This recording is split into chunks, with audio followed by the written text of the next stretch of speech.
Welcome to And It's Live, the podcast which dives deep into football's most iconic seasons, stories, and what ifs. If you love football, history, tactics, and nostalgia, make sure to subscribe, hit the bell, and drop us a like on YouTube so you don't miss an episode.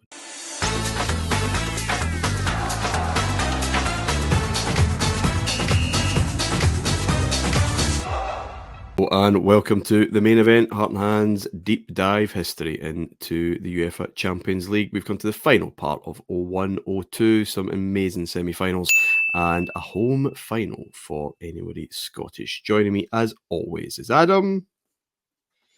Hello, Martin. Hello, Adam. And Davey's here as well. How are you doing?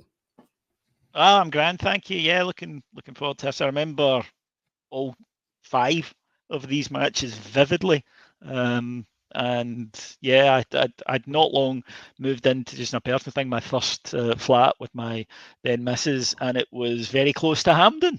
So yeah, I remember even the sense of excitement because they had these big adverts up outside. Do you remember Hampden, which we saw going to the Scottish Cup final that year, and you know it was very much a thing, but I didn't figure out a way to make. Did you see Roberto Carlos's cross popping out the top of Hampden? I'm afraid not. I'm sure I saw one of his free kicks land at the top of the tenement, but no. But yeah, I mean Glasgow was, I think, quite understandably, proud of it. It'd been years and years and years since we'd had anything. Well, we hadn't had anything really major since with the Euros and stuff. I think there's been other finals, but this was the first really that kicked it off. Sure did. Let's start with the Clásico then, Adam. Listeners will shoot me down here if I'm misremembering something, but it was the first time that I could remember a big local match like that, like the Milanese clubs, Liverpool, United, which we nearly got, of course, we nearly got 2 of those semi-finals, happening in the Champions League and feeling like, this has elevated a domestic story onto a different level. There's something that wee bit more glamorous about an already famous fixture, and this is kind of where European football is headed. And I found that really quite exciting to see that fixture, that because anyone who had Sky would be watching it twice a year, obviously by that point, but just on a new stage. I was quite excited by that, I'll be honest. I might go slightly off piste here for me, but I want to applaud the refereeing appointments in the semi-finals and the finals. It is proper big time referees for this era. I don't think either of us expected them to say that, did we, Martin? So I was looking at the Wikipedia and I was like, Anders Frisk did the first leg of Barcelona, and then Pierluigi Collina did the second leg, and then I seen big Milton Nielsen pop up in the middle for the Leverkusen game. So well done, referees. UEFA. But you had referees in them days, Martin. Things were better in those days. And I mean, now who have you got? You've got the wee guy that looks like Leandro Trossard, and that is literally about it. The rest of them are all shite. But back then, we had you're right, we had, Frisk with the mad hair. I mean, he just looked as though he came straight off the set of Where Eagles Dare. And then you had Collina with these mad, starey eyes. It was great. That's what we need. Celebrity refs. Yeah, indeed. I mean, they had, I'm sure I'm right in saying this, they'd met way back in the early days of the European Cup. But again, just the direction of where football's going, Super League at some point, maybe. This is kind of where we are. Adam, first leg in the new camp. First half, fairly benign. I mean, Barcelona was probably most of it. Real Madrid looking dangerous on the break. And it's Zidane. It's a lovely chip. It seems like it's lifted on the deflection. The goalkeeper doesn't look wonderful in terms of dealing with it as the ball just kind of sails into the corner. There's a hint of Oliver Bierhoff Euro 96 final golden goal, not quite as deflected as that, but there seems to be a little help there. It's a beautiful chip. Not as beautiful as Steve McManaman's chip in the dying embers of the game, with a lot more space, and the game is just stretched. I mean, it's a nonsense, really, actually. This is the first leg, right? I mean, I'm not misremembering this. This isn't like the Leverkusen Liverpool last 20 minutes of a final leg. Barcelona very much still in it. And the game's just wild, actually, in that second half. And Madrid have got the guys who can make the difference, and Barcelona don't. They're huffing and puffing at them, but without any real incision. Yeah, I think that's it. Again, maybe stuck between two stools here because it's a completely different setup to what we spoke about in some of the games earlier. Obviously, Kluivert is still here at this time. You could argue Kluivert, obviously he did relatively well at Barcelona, never really hit the peak, but for me it was a bit strange because you've got Luis Enrique, Kluivert, Saviola, Overmars kicking about. There's a back three for this leg, and it's one of those weird back threes that I hate where you've got right backs in it as well. It doesn't really quite work.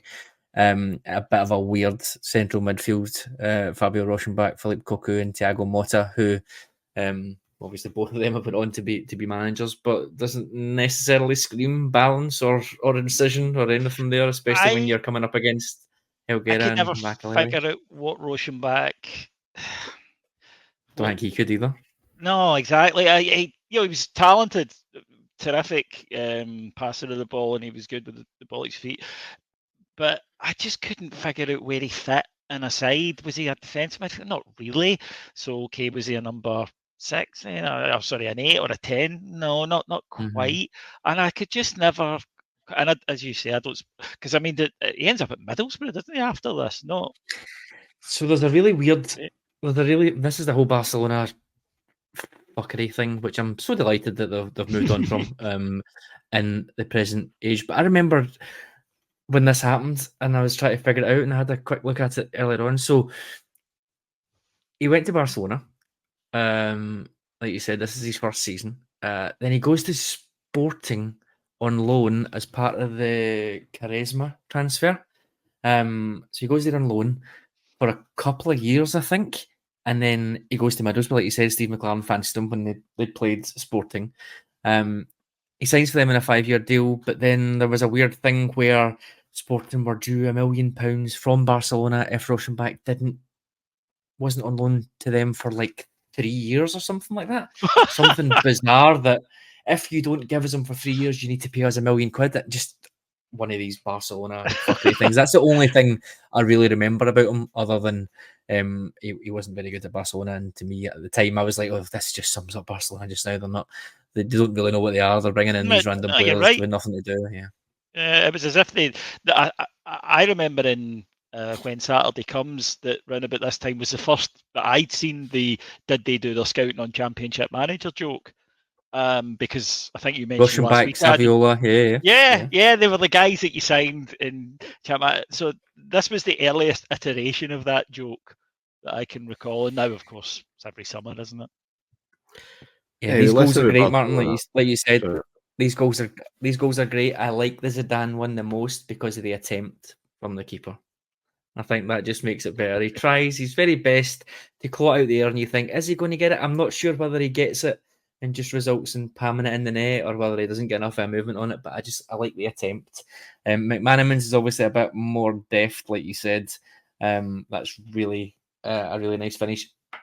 The return leg, Raul hits an absolute beast from nowhere, left foot, top corner. I mean, David, we're going to talk, I think, at the end of this episode after the cup's been given out. Balance, we're going to come back to that word, Adam's favourite, and Real Madrid just about to tip that, I think. But at this minute in time, that's just clinical, it's professional, there's so much beauty in the execution, Davey, and all through, I mean, Helguera, OG gives Barcelona something, but the game's absolutely, the tie is absolutely done, probably done at half time. Because, I mean, we have touched on McManaman in this show before, I think. He's not a great commentator. No, he has that accent.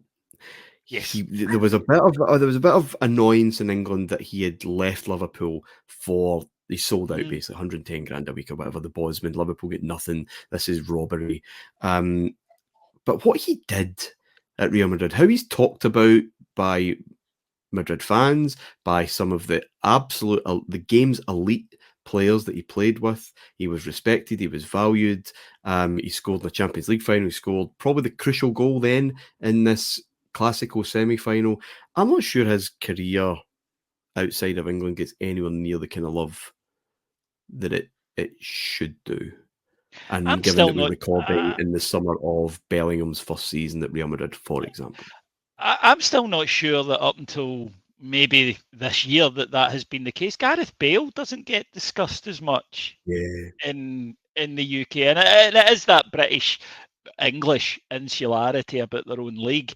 But Gareth Bale's won a shitload more important things than anybody that's been kicking about in England the last 10 years, even City, you know.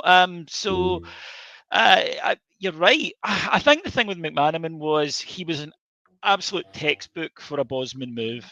First of all, he gets offered an at the time outrageous amount of money to do it, because he was one of the first ones whose agents twigged, if you don't need to pay, 20 million for a fee, we'll sign for you, and you give him 5 million and you're 15 million up, which is now of course common. But he goes there, he learns the language, he's fluent in Spanish, he is respectful at the club, he doesn't push his own ego ahead. He realizes that while he might have been, the man at Liverpool, he is not going to be the man at Real Madrid. So he adapts his game to be an important part of that side. McManaman did a lot of defensive work in those Real Madrid sides. He was very prepared to come back and put the yards in for them. And I think you're absolutely right. That's why at Real Madrid he is so valued and respected, because he did things the right way and absolutely correctly, and of course achieved things that nobody else in England was going to be realistically doing, which was multiple European Cups. So I've got to agree totally with that. I think that he isn't helped by his punditry, which he to me is the poster boy for TV companies pick people they like without ever checking with the audience to see if they like, which always strikes me as a bit odd. It's sort of, nobody enjoys him. Why is he on? But as a footballer, and look, it was obviously it was a financially very rewarding move, but it was a brave move because he took abuse. You nailed it there. It wasn't mild criticism. It was, how dare this pleb basically walk away from a great English club like Liverpool. They were offended firstly. Oh, no fee to make himself money, the bastard. Imagine doing that. Imagine wanting to make a few quid for yourself. And then I think there was a sniffiness. You're absolutely correct about his achievements out there. But then, like I say, Bale has got a twinkling medal collection. And instead over here, the thing that's discussed most about him is golf. And even now you hear people talk about, that hat trick at Tottenham, which they lost the game. It meant fuck all. It was great, but why is it? Did you see the goal he scored in the Champions League? Did you see the goal in the Spanish Cup final where he ran halfway off the pitch and belted? It's that sort of thing, and it is that insularity. The goal here is that it kills the game. 92 minutes on the clock.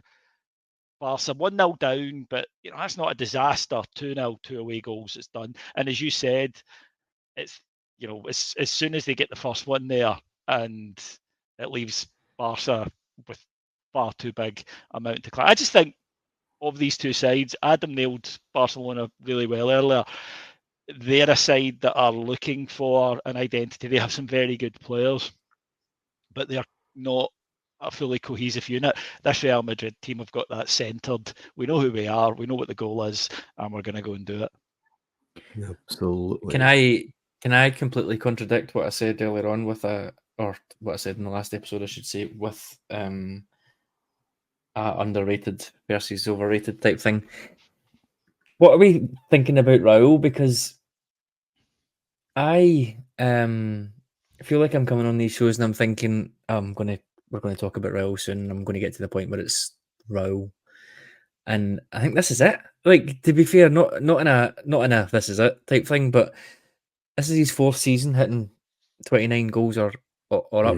He never gets past that again. Obviously, still fantastic, still scoring 20 odd goals in various seasons. But is he lost a little bit now in the sands of time? Or are we just a bit one-eyed because of the ridiculous goal scoring of Ronaldo and Messi that we think, all right, well, he was good, like, but he's obviously not in that category, but he was terrific. Like, yeah, yeah. I'll give you another name then, Adam. I wonder if we underrate players from Spain who play for Real Madrid and Barcelona at times, because the name I would conjure as a modern equivalent is David Villa. And I seen somebody say there was a ridiculous comparison with David Villa the other day, that it was like a made by a teenager type comparison that I can't remember who it was. Was it? Yeah. Oh, it's lost now. Can't remember. But yeah, I think you're right, because he was terrific as well. Was it? It wasn't Morata. No, it would have been someone else. Yeah, I think you're spot on. You probably do, because you should be getting 30 goals a season if you play for. Yeah, there's a Spaniard who's scoring goals for Real Madrid, and there is something more glamorous about, there's the amazing bald French guy, or there's the minute Argentinian genius. There's something more glamour, Ronaldinho or Ronaldo or whoever. But you're right. Look at these players. We mentioned it with Guti. We mentioned it with, and I just look. When people talk about the great Barcelona teams, they very rarely talk about David Villa, despite the integral part that he was of it. So yeah. I think it's a good point, Adam. But this underrated, overrated thing, you can underrate brilliant players. Yeah. Yep.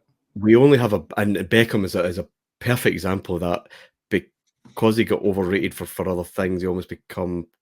There's a reaction to that. All he can do is cross a ball. Well, that's actually not all he can do. He's far better footballer. It becomes too simplified. We only have a bandwidth for so many players as it is.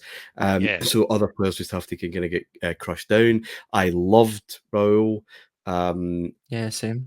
But also, yeah. And at this time, if we are doing podcasts in 2002, we are waxing lyrical about him. However, he is not going to be a Galáctico. He can't be a Galáctico because he is a boy at Real Madrid, and that's a different story. That story's old hat. The same as Francesco Totti around this time. Real Madrid is going to be around these massive players. He also retires from international football agonizingly right before Spain win everything. He is carrying Spain at tournaments in the 21st century. Even 1998, probably the only decent Spanish player, a goal against Nigeria that's just gorgeous. But he's got bumbling goalkeepers and defenders all over the place. I think he retires before he's 30 as well from Spain. Yeah. So and then when he goes to another club, he goes to Schalke. I know. Burnt out, maybe. I don't know. It's just individual career choices, I think, are so interesting, because that determines how you're rated or but he's got, look at the medals he's got at the club. I think when people talk about Real Madrid of this era, Adam, funnily enough, they're going to talk about the Real Madrid teams that pretty much come after this, after they've won 3 Champions Leagues in 6 goals, or whatever it is, 5 goals actually, 6 years. It's just the celebrity value of Raul was not equivalent to his technical value, and that's the world we live in, etc. Or McManaman. McManaman is not going to stand out in a side that has Roberto Carlos and Zinedine Zidane in it. It's Luis Figo. He's just not. But it doesn't mean that they haven't achieved far more than any mere mortal in the football world. I think you're right, Martin. You used the key point for me there, which is bandwidth. I think there's only so many that we can take, which is why there's a joy in doing a show like this, where we can go back. I really liked him. Guys you maybe hadn't thought about for a while. That's probably, I think, that familiarity thing. I think you're right. Almost take it for granted. Raul's going to be there. He'll do this. He'll do that. I don't know. Maybe is it similar in ways to McCoist, mid-90s McCoist, where he goes in and out of being first choice. Obviously, he has the injuries and things, and then you get Laudrup and Gaza coming in, and it's shiny new toys, and you're like, oh yeah, we've got Ali as well, still banging the goals in, but it's not the shiny new thing. Indeed. Manchester United against Bayer Leverkusen then. Very interesting tie. Yes, Leverkusen have impressed, etc., etc., etc. However, destiny.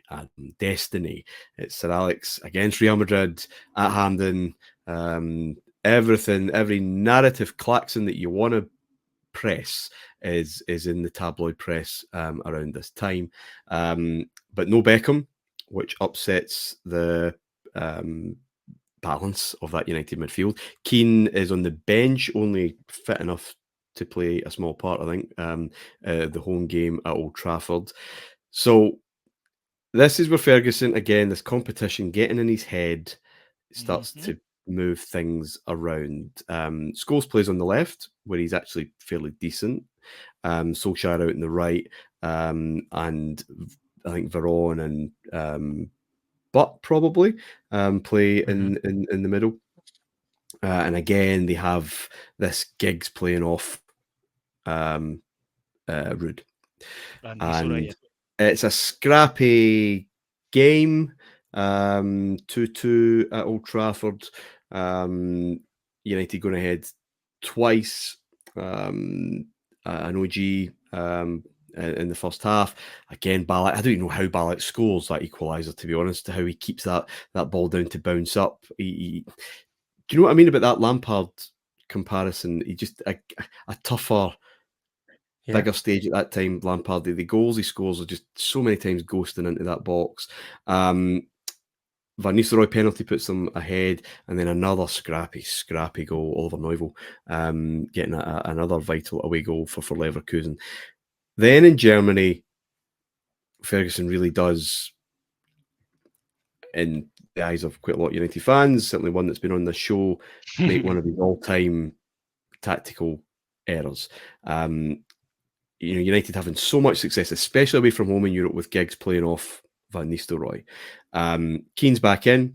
Giggs is out to the left, Scholes the right. He plays Seba Veron as a 10, just behind Ruud van Nistelrooy. Has never played there for Manchester United ever. Giggs has, as I said, caused real problems like that. Don't know what he's doing. This issue about Veron and Keane, Adam in the same team, they kind of need the same ball, or they need a ball each, really, because they just want to kind of be involved, and it kind of breaks things up. And United, look, they're unlucky, and they do go ahead. Keane, brilliant move actually, and rounds the goalkeeper, tucks it away. United in control of the game. There's a header cleared off the line. I'm not entirely convinced if we'd goal-line technology that might not have come into question, to be honest. It was quite close. But right before half-time, Leverkusen get an equaliser, and it's Neuville again. Beautiful goal from the edge of it. And then it's just that wild kind of second half. Forlan had one off the line from range. Sylvester putting one miles wide from a decent opportunity. It's all about hear 'em, scare 'em, and it agonisingly ends 1-1. Leverkusen through and away goals. The dream is over. But another time, Adam, where Ferguson just... United had beat Chelsea, I think, 3-0 away from home a couple of weeks before, again with that Giggs playing off Van Nistelrooy. Veron and Keane, if you're going to play them together. Inside his head, and another big chance goes begging, I think. So, you look at it in isolation, two each going away from home, and you need to score. Obviously, you do need to score, but you probably need two, realistically. The lineup is baffling, 100%. But then you get the goal, and you think, right, I've got relatively early goals, something like inside the first half hour, and you think, okay, fair enough, see what happens. But I think that goal, I speak about this all the time on various shows. Those goals at key moments, just kill it. This is stoppage time, and you think if he gets in, makes another change, does sort of something similar, maybe even puts another winger on if such a such a winger existed on the bench at that time. It's Quentin Fortune. I think is all they've got really. But do something, Chadwick. Do something there and see what happens. So he almost got away with it. I agree. Going away from home in that situation, maybe as we've spoken about over the last couple of years on it, stung from being too gung ho at various points, and he's just sort of doubled down on not doing that anymore and thinking we'll just try and get something. But yeah, it went badly wrong. Oliver Neuville over these two games, I think, played himself into the final because he played himself into the final as well, because this is this we mentioned last year, Berbatov, this is his breakout year. He has a really, really good year. Ulf Kirsten's still kicking about. You mentioned him earlier on. I think this is probably his last season or so. One of those number 9 goal scorers of the 80s, really. But they go for Neuville in the final, which I think I don't think it's necessarily a mistake, but it just sort of changes things. But I think it's probably based on how he did in these two games, because he was very, very good. Scored the 2 crucial goals in the one in each leg. So yeah, I think I can sort of sympathise with Ferguson, as much as I don't like. I'm a purist. I don't like. I want to play this player, and I don't really care how I fit him in. I'm just fitting him in. I can't deal with that at all. You play to your strengths. You try and figure things out. I know he goes on and has great success with Park Ji-sung, John O'Shea, playing fucking everywhere. It's great. It's just not for me. But they were lesser sides. They were less talent than there is in this Manchester United squad. So having a Ji-sung who is... He didn't have as many responsibilities. He didn't expect as much. He wanted the energy and, not other things. There's a couple of things to take into account. First of all, watching back Manchester United throughout this era has been absolutely fascinating. For the reaction of the home crowd to away goals, I genuinely don't think there's a worse crowd in Europe for it at the time. They react with horror. I mean, it's just the energy gets completely sucked out of the crowd, despite the fact there's still another 2 hours of the tie to go. And it's so noticeable. And I've noticed it in previous iterations. Maybe because they'd gone out a couple of times by this stage on it. I accept it. But they couldn't hide it. And I think other teams thrived on it. Secondly, there is bloody mindedness here, Adam. Now, I rate Ferguson, is certainly the greatest British manager of all time. But this is a mistake, and it's a bloody minded mistake. At the time, there was a lot of debate. Do you remember the famous press conference, Martin, where Ferguson, what? Veron's a fucking great player. You're all fucking idiots, and walked out. Yeah. There was a lot of... He didn't really get annoyed by tabloid, but I always felt Ferguson read and could be got at the kind of McIlvaney's, the broad, the more. I think he has this chip on his shoulder. I mean, he's got several chips on his shoulder to balance out, but desperate to be respected by intelligent people. Yeah, and I think you won in '99, but that was just. You had the win behind you. You should have been out. You fucked that up, by the way. You put out the wrong team in Barcelona that night and you got away with it. And he's just all throughout this period, and he is going to change. And Adam is absolutely right.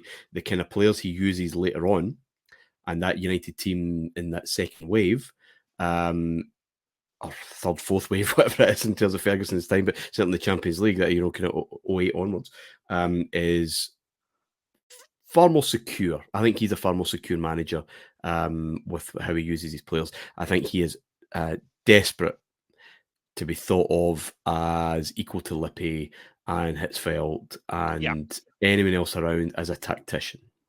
And he's just getting himself, he's getting lost in his own mind, making the wrong choices. And listen, Pep, City, how often get bizarre things just because that's too obvious. That must be too obvious. I'm missing something. He's waging this war with people who are saying that Veron was a bad buy. Yeah. And Ferguson took bad buy to mean that they were saying he was a bad player, which is a misrepresentation. They weren't. They were saying that Manchester United didn't need him. Yeah, he didn't fit. He didn't fit, which he didn't, right? I mean, he's not there long because he doesn't fit. There is no... Adam, I thought, did him a solid there by putting the case, but Giggs and Veron are totally different players for the same position. So if you're putting Veron in there, you're going for a completely different thing. I also, as you mentioned, Martin, they hadn't played there, whereas Giggs and Van Nistelrooy did have an understanding. You could absolutely see it on the pitch. And yeah, I you mentioned there, Man United fans talk about it. They think he had Hampden Real Madrid in his mind and was just trying to belt, braces, hod his trousers up, get somebody else to hod them from the back. It was just, he was so desperate to do it that he couldn't see the wood for the trees. Sunday Mail in July of 2001 was painting a picture of Ferguson being at Hampden in May of 2002. It was so perfect. And then with Real Madrid are going to, it was so perfect. Couldn't get away from it. Anyway, they did not make it. It was Real Madrid versus Bayer Leverkusen. Adam, then the final at Hampden. I was working in town at that time.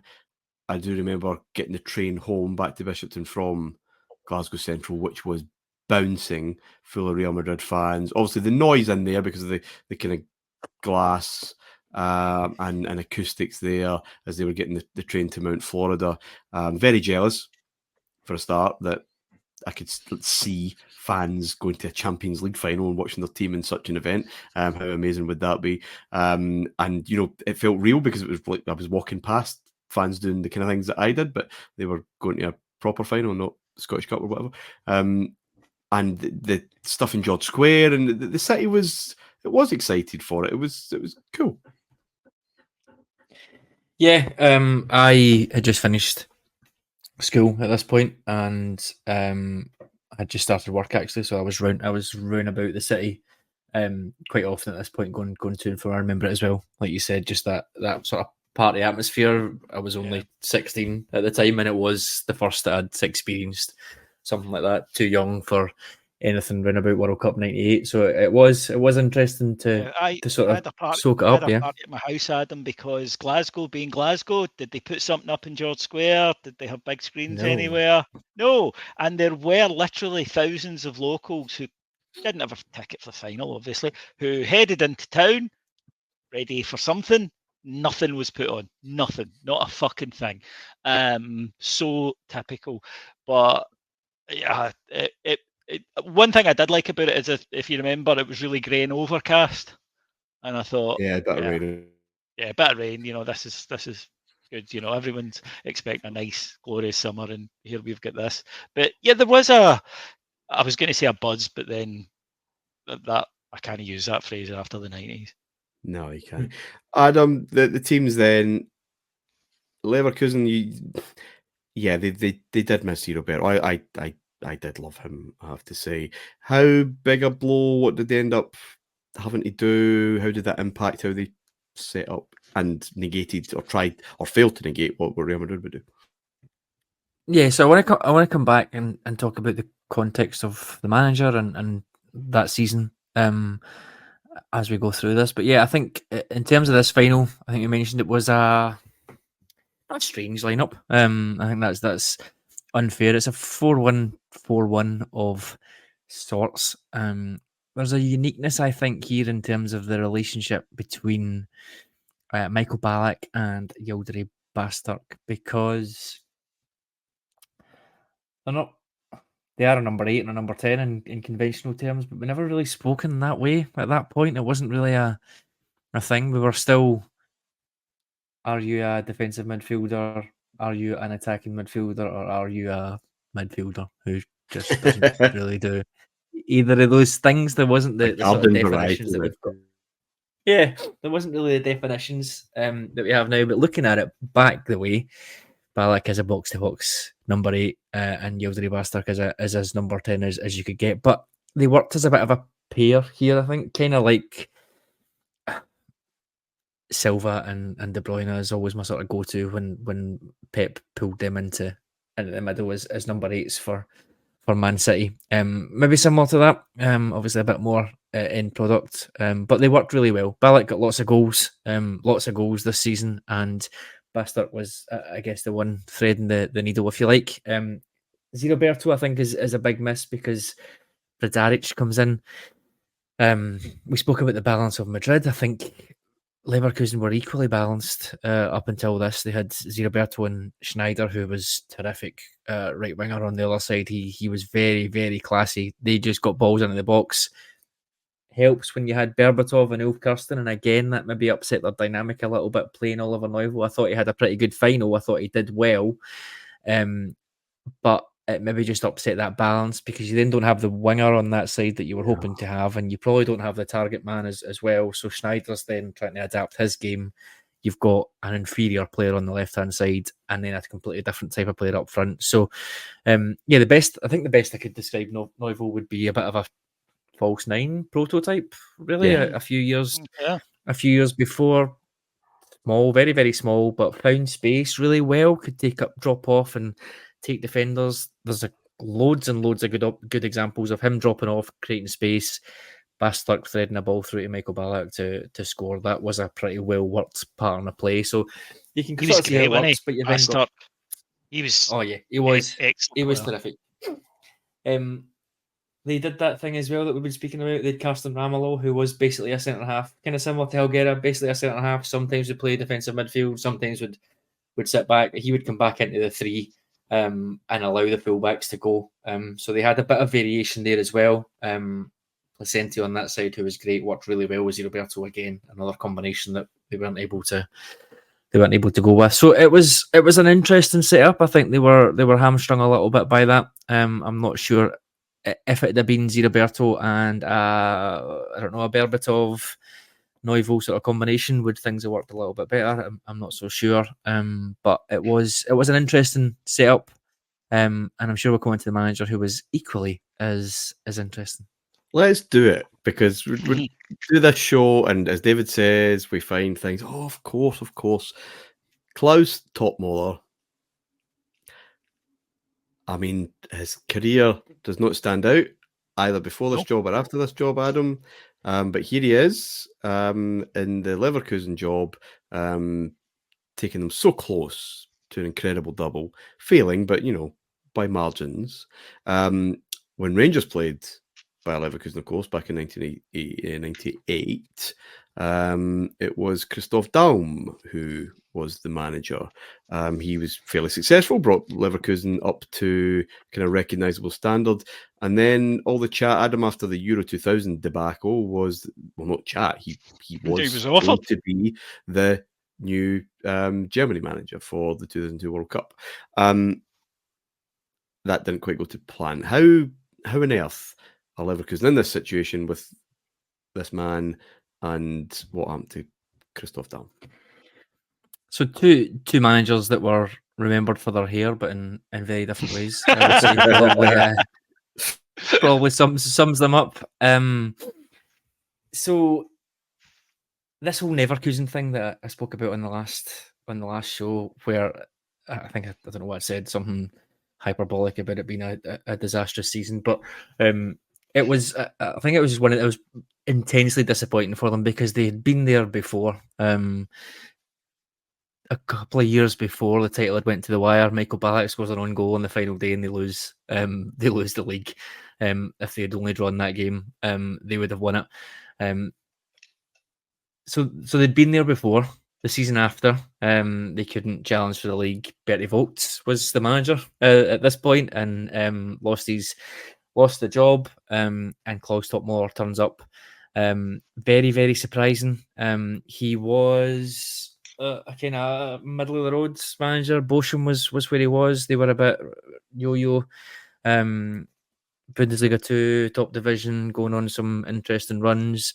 And then he took Saarbrücken from right down the leagues up to the Bundesliga. So he was one of those guys, maybe like a Zeman type figure, who was quite idealistic, would play a very attacking, swashbuckling style of football. Would it be long term? Would it be a legacy? Probably not.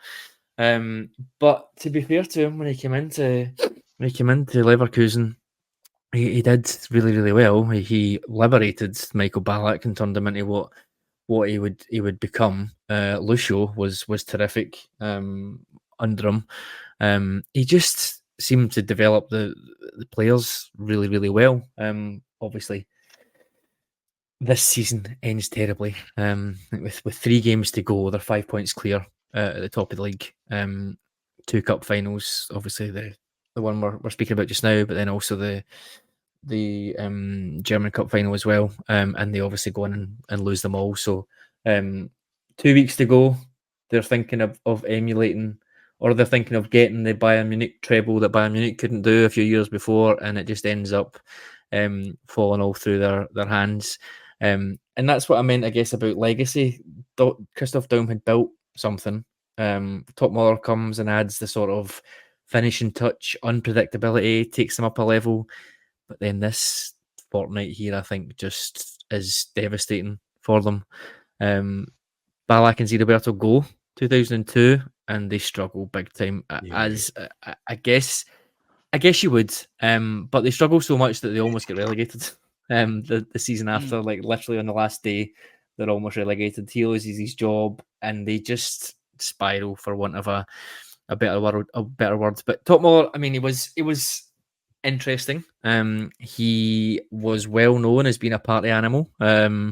He was right into his bevy at his former club. He was found asleep on the street the night after they'd won a game, and bin men took him back to the stadium in their dust cart. Apparently there's loads of legendary drinking binges, and he said basically that game where the Man United game where they went through, they won each game. After it, he said it's now a time for cigarettes and drinking right after the semi-final. And you're like, okay, he's right.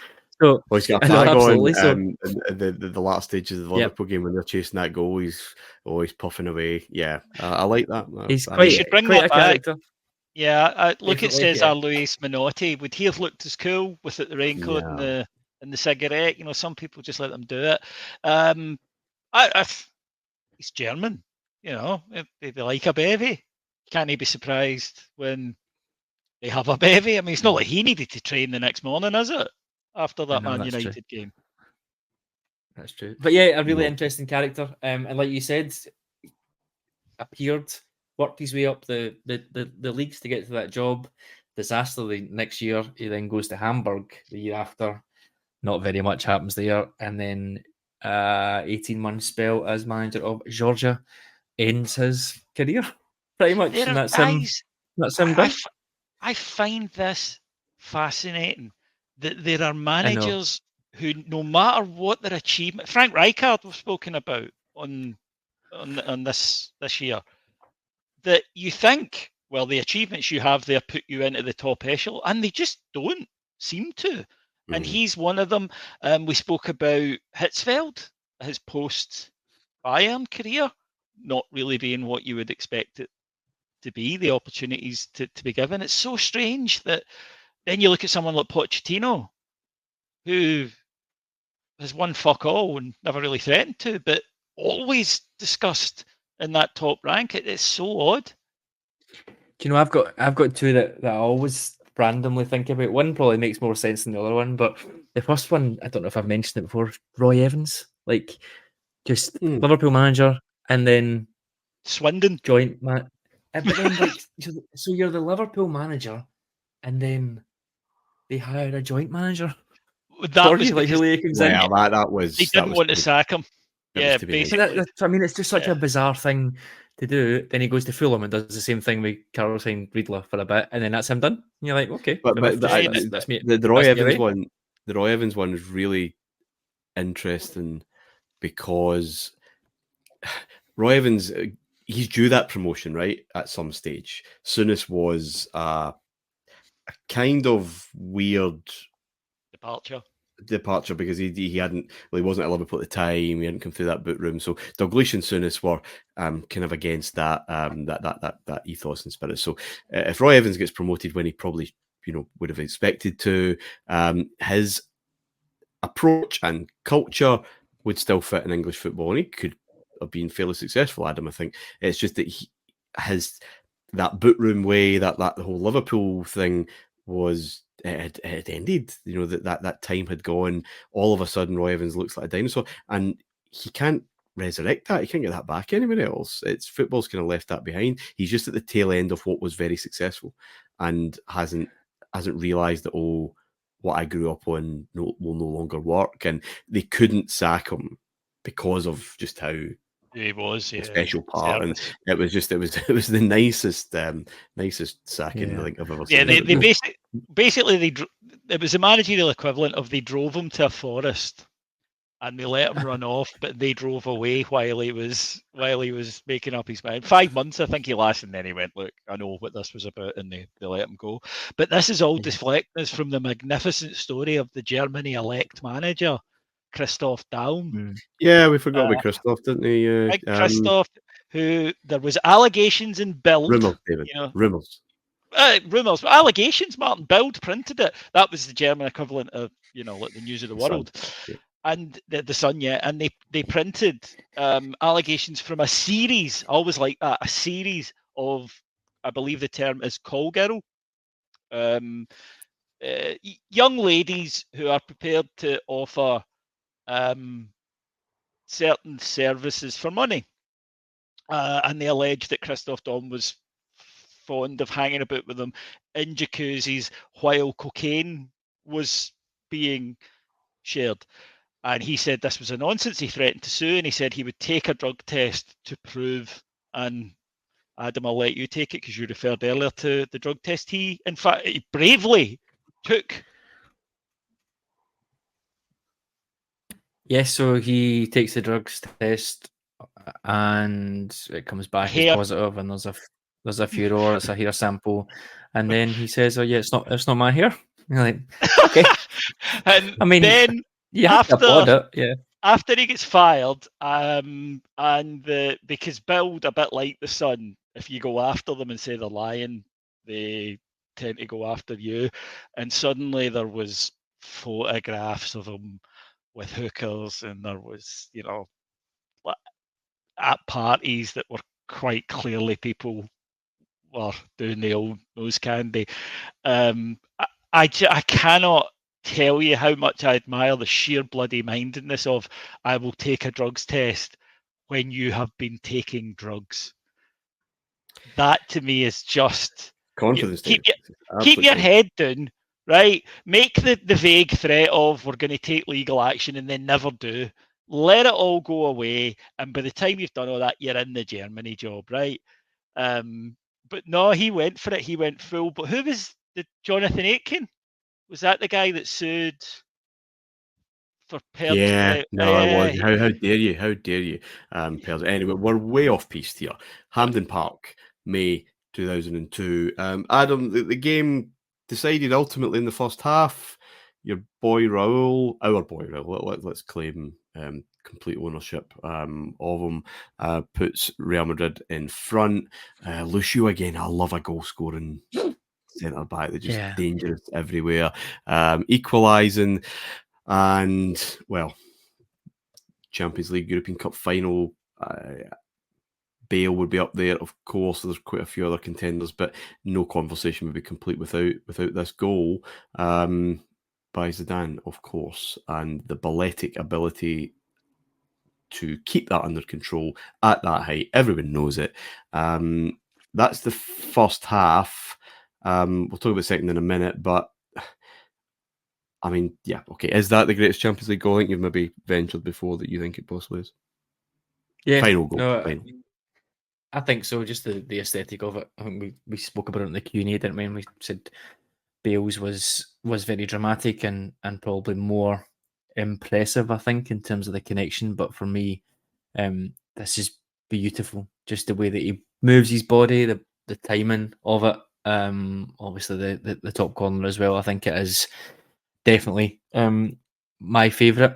Interesting subplot in this one, and it will come back, is the Real Madrid keeper situation. Iker Casillas appeared 2 years before, and you're thinking, okay, that he means business. But he lost his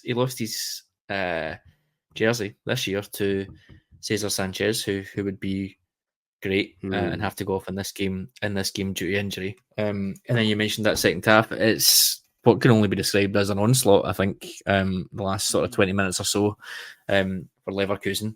I counted 3 excellent saves, at least, late on in the game. And again, an interesting keeper subplot again is Hans-Jörg Butt is the Leverkusen goalkeeper who we never spoke about, who was one of these extrovert keepers of the time. Yeah. Sheila-esque. He was basically camped in the Madrid box with the amount of corners that Leverkusen had. It would have been quite humorous if a penalty had been given because Hans-Jörg Butt was their penalty taker, which would have been quite interesting towards the end. Had been known to step forward and strike a free kick as well. For Martin, you must fucking hate that. Just that for me, nonsense. not for me. Yeah, I thought you just hate that nonsense. The thing that impresses me about this dangle, first of all, the movement, the hip movement, the swivel to do it. Secondly, the confidence to even attempt that. You have got to be pretty fucking sure of yourself as a footballer to do that on the biggest stage, to even attempt it, because you could make an arse of yourself, really. I would injure myself even trying to replicate it. And it's just such a fantastic goal. I'm glad to hear some praise for Lucio, one of my favourite players of the 21st century. His partnership with Walter Samuel at Inter, I'm already looking forward to do it, because Lucio was a really good feet for a big man, Martin. Right, he did. He scored goals, and he was a fucking animal in a good way. He was your, Chiellini style. I will stab this referee if I think it might help us get a draw. He was that type of guy, and I think there's actually a lot of interesting comparative points between this final and the 2024 Champions League final that we watched this year between Real Madrid and Borussia Dortmund. And I think that Leverkusen come out better in the comparison, because Dortmund, as we know, went for it and did, they were really good and they had their chances. But as soon as Real Madrid score, it was done. Everyone knew it. It was over. That isn't the case here. They go a goal down and they say, right, okay. And even in that last 20 minutes, they're not playing. It's an onslaught, but it's not desperation, if that makes sense. They're still playing to their strength, thinking if we keep doing. I think that takes real belief, basically, to say we'll keep doing what we're doing because it will pay off for us. Now, it doesn't, of course, and that is unfortunate. But I think that it is a real indicator of the belief that was in this team, which to me makes it even more surprising that they ended up with nothing out of this. I would have thought they would have ended up with probably not this. I think Real Madrid were always the favourites. I think everyone fancied Real Madrid to win it.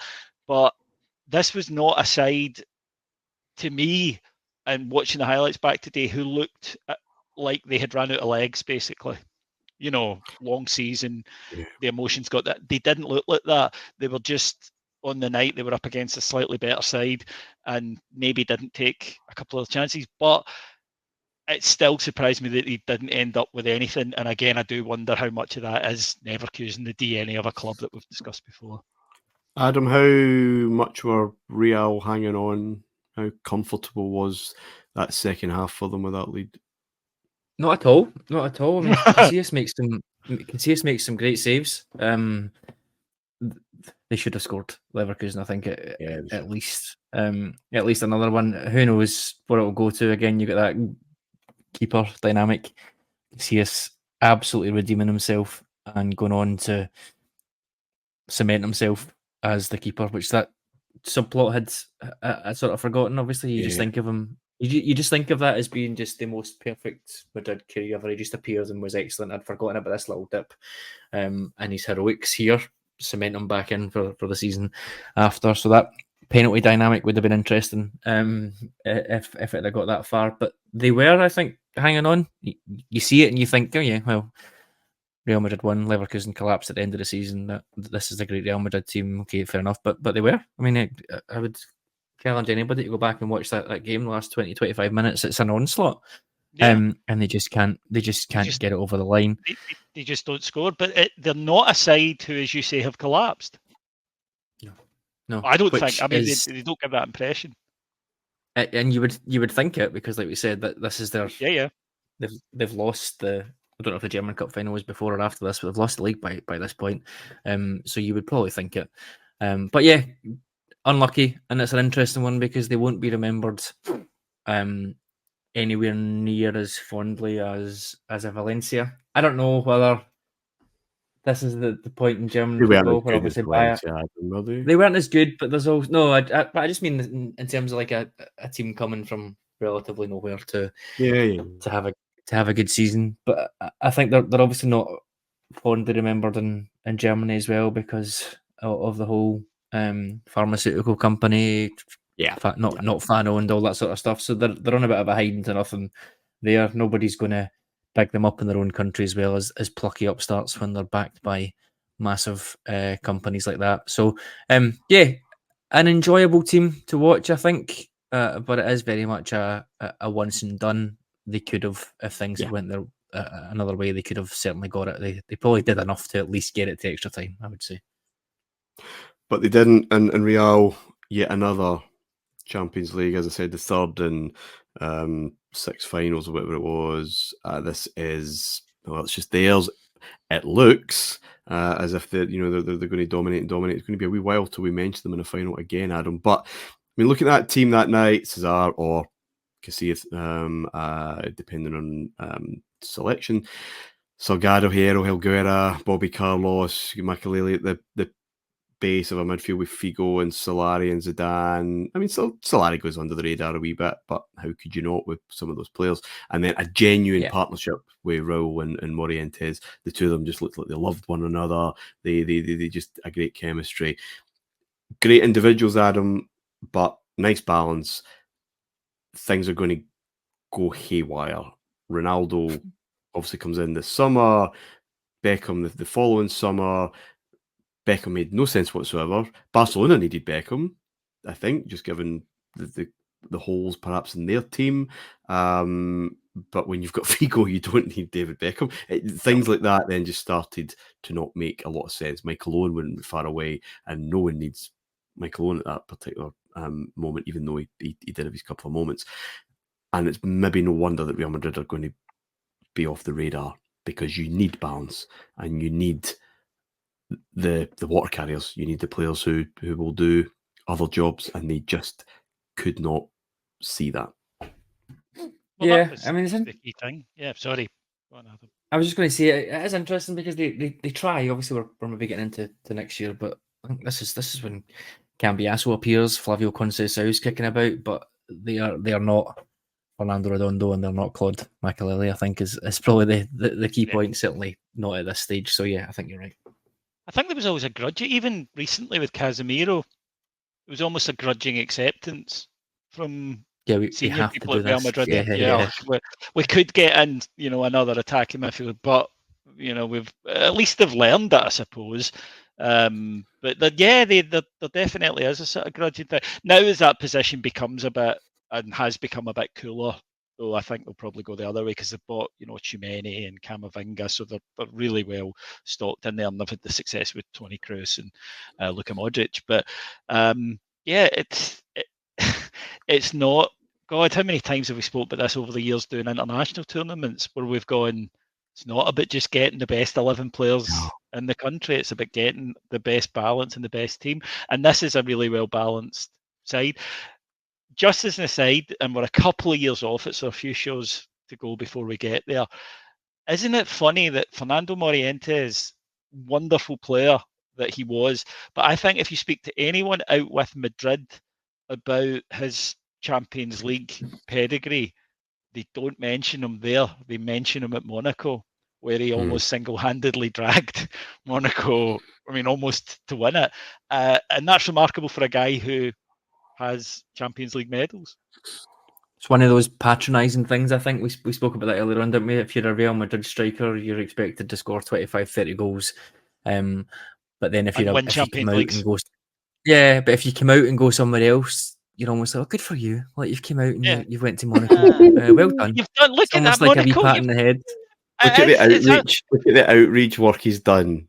Yeah, they've I know, sent yeah, out. Out of my way, I'm going to Done. sleep some starving Africans, etc. They've sent Real Madrid's social work department have sent off this guy to the back. I mean, Monaco, right? This war-torn, lack of civilization place, and he's dragged them all the way to a final and gave them a taste of the future. But it's really incredible when you think about what he actually achieved within the game. But it goes back to Adam's point earlier. It goes back to Raul. It goes back to Guti. That, well, of course you're doing well. You're Spanish and playing for Real Madrid. You must be shit hot. That's ultimate. Did they pay 70 million for you? No. Let's talk about the guys they did. But yeah, the Beckham signing was literally shiny thing. And in his An case, interesting thing literally about a shiny thing.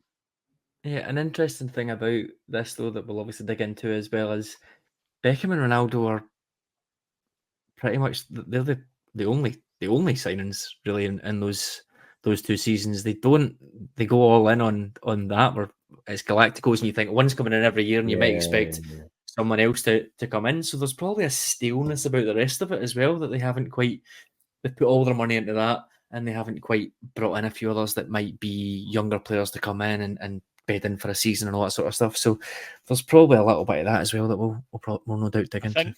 I think when they got Ronaldo, it's like, well, how do you top that? And it wasn't really until Ronaldo came along that they were able to do it, the second Ronaldo. Gentlemen, another season done and dusted. We're moving through the gears here. Thank you, Davey. Pleasure as always, guys. Thank you very much. Cheers, Adam. Thank you. 2002-03 next up. Another fantastic second group phase. I'll be writing my email to UEFA to reinstate it as soon as possible. Some genuine heavyweight knockout ties. Yet another great European derby in a semi-final. And of course, there will be a 2-hour special episode on the greatest Champions League final of all time. Oh. That's all to come. Just a Martin on it. Bye for now. If you enjoyed the show and want to help us grow, please remember to hit that like button and subscribe to the channel. On YouTube, search for And It's Live Podcast. We've got new deep dives, drafts and breakdowns dropping every other day.